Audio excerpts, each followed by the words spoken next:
Earth, location, unknown, time. One day after Starfire launched for the sun, the wind screamed across a white desert, dragging clouds of ice across jagged formations of frozen earth.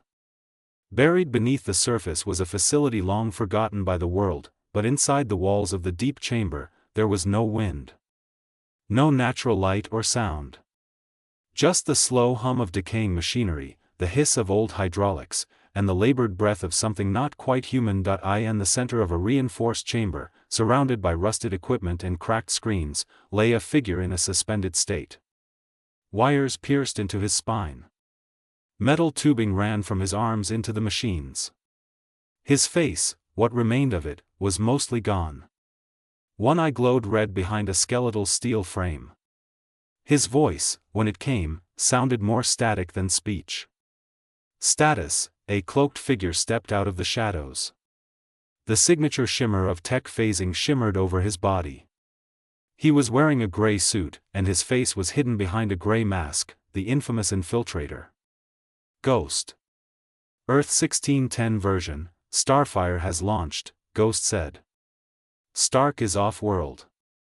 The figure in the chair shifted slightly, metal grinding softly beneath his skin. Good. Begin extraction. I want the arc reactor. Ghost tilted his head. Security's tight.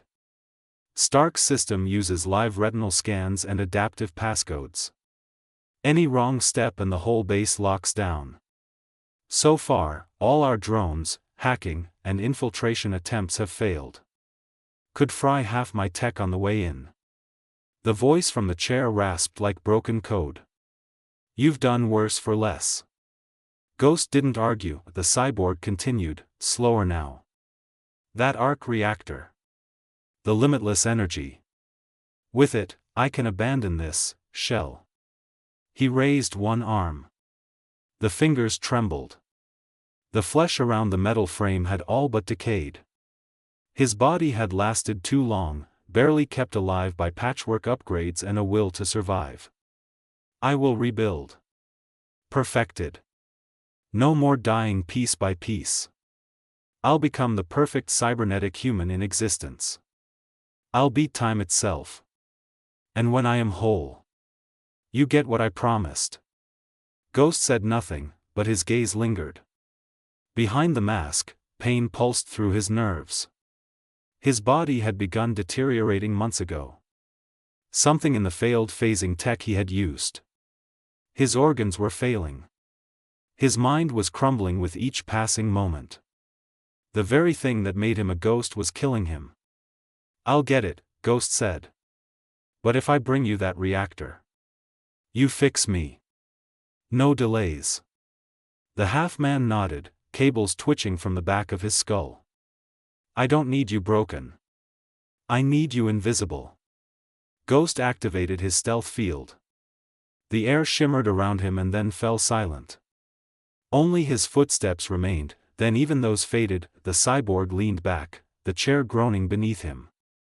In the end, Stark won't save the future. He'll build the key to mine. Starfire Base, midnight, the wind outside howled across the desert. Inside, the base was quiet. Too quiet, Ghost was already in and had hacked through the system. It was difficult and took him 3 hours to crack it, but he found his target. He crouched low in a dark corner of the upper hall. His upgraded suit shimmered with soft pulses of blue light, cloaking him in near invisibility.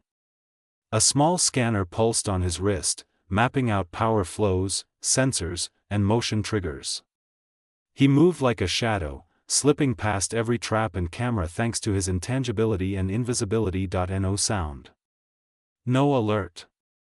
Too easy, he whispered, his eyes locked on the reactor vault marker glowing on his HUD. He was close. Every step brought him closer to the center of the base, where Tony Stark's arc reactor was stored. He moved into a side hallway. The scanner blinked green. No threats. He reached a tall metal door, labeled Storage, Tech Sector 3. And there was a small warning: StarkTech doesn't play fair. Ghost smirked under his mask and phased inside. Rows of equipment lined the walls. Containers of spare parts. Energy cells. Diagnostic tools. At the back, under a set of lights, sat a tall cylinder locked in a security cage, the arc reactor. It was exactly where it was supposed to be. He walked forward slowly, scanning it. No signs of active traps. But he missed one detail. The floor plate beneath him glowed faintly. Then clicked, Ghost froze, behind him, the door slammed shut. The lights overhead flickered. A dull hum filled the room. His scanner flashed red. Containment field activated, a voice said from hidden speakers. Ghost turned, but it was too late. The suit began to flicker, and his stealth faded. His legs went heavy. His suit was shutting down. He reached for his emergency phaser, but it shorted out in his hand. Sparks flew. The HUD inside his mask died. No, he growled. No, no, no. The walls of the fake storage room lit up with hidden emitters.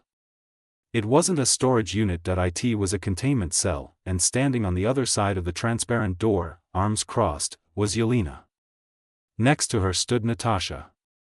Behind them were the widows and security bots. You picked the wrong night, Natasha said. Yelena tilted her head. You should have read the fine print. StarkTech doesn't play fair. Ghost pounded a fist against the glass. He didn't say a word. He just stared at them. Natasha leaned in closer. We knew you were coming the moment you stepped inside the outer gate. Tony built detectors that read quantum signatures. Your suit burns just a little too bright. Yelena added, and instead of stopping you, we let you in. So we could trap you. Smart, right?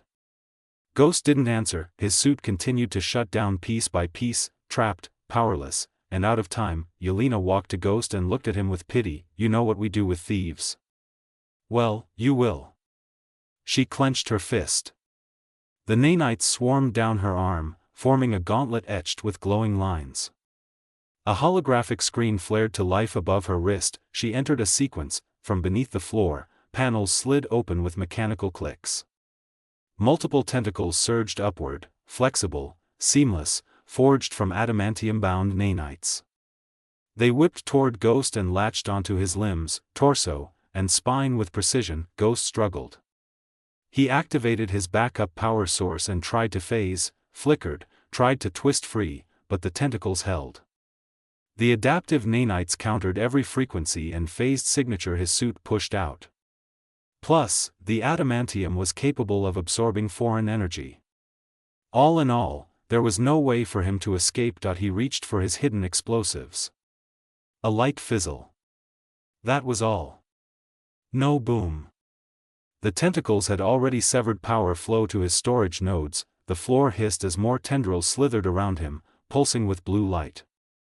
His systems were being scanned, mapped, and stripped down line by line. Warnings flashed across the dying HUD in his visor. His backup escape routes, hidden AI injectors, self-destruct kill switches. All offline. One by one. He gritted his teeth and activated the failsafe, hypersphere. A ripple of distortion started at his gauntlet, flickering in and out of sight. It was his last trick. A fold pocket into the fifth dimension, designed to hide anything, but Yelena was already moving. Her eyes narrowed. Two of the tentacles snapped back, reshaped into plasma blades, and struck with blinding speed. The gauntlet arm came off first. Then the other. Ghost screamed, a raw, choked sound. Blood sprayed everywhere like a freaking geyser. His legs followed next, sliced clean. The blades reformed into clamps and pinned what was left of his body to the floor. Yelena turned her hand slightly. The tentacles pulsed with green light as they released targeted bursts of bio-nanites, sealing off the bleeding, stabilizing his vitals just enough to keep him alive. And then put the chopped arms and legs in separate containment boxes. Ghost gasped, head twitching, blood pooling beneath him. His mask cracked along the jawline. One eye barely opened. He looked at Yelena, then Natasha, then at the blurred lights above him. You shouldn't have come here, Natasha said, voice flat. Yelena knelt beside him, her voice quieter now. How dare you try to steal something that my man worked so hard for? He worked day and night, ignoring his own health, just to make this world a better place. And you motherfucker. I'm gonna take my time, killing you. Ghost lay motionless, disarmed, dismembered, and defeated. Strip his suit. Shift him to the interrogation chamber. Time to find out the bastard behind this freak, Natasha said. She then turned back to the widows. Suit up and spread out. Code, Omega Lockdown. You see or feel anything weird, no matter how small it is. Report me. Her hand reached into her jacket's pocket. Her fingers touched the small vial. The Aegis serum. It was time for an upgrade and then. Hunt.